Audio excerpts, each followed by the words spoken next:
According to some, it's about protecting civilians. And our resolve is clear.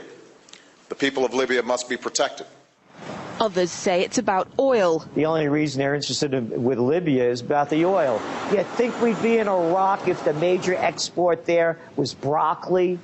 But some are convinced intervention in Libya is all about currency, specifically Gaddafi's plan to introduce the gold dinar, a single African currency made from gold, a true sharing of the wealth. It's one of these things that you have to plan almost in secret, because as soon as you say you're going to change over from the dollar to something else, you're going to be targeted. There were two conferences on this, one in '96 and another one in the year 2000, called the World Mataba Conference, organized by Gaddafi. And everybody was interested.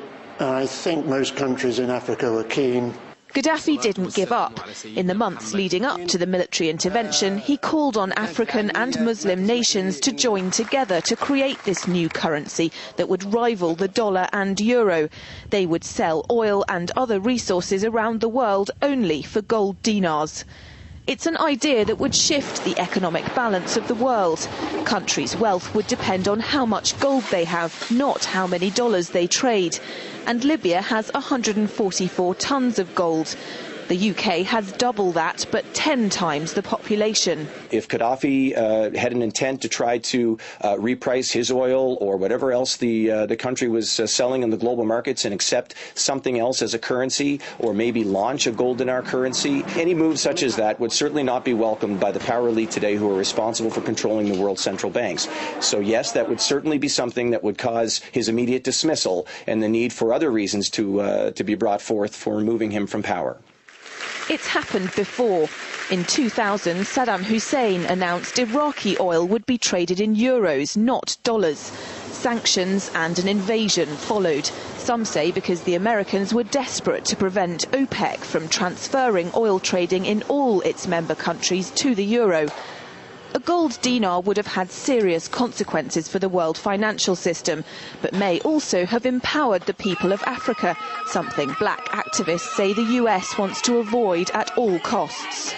The United States should welcome the self-determination of Africans. They certainly have denied self-determination to Africans inside the United States, so we're not surprised by anything that the United States would do to hinder self-determination of Africans on the continent.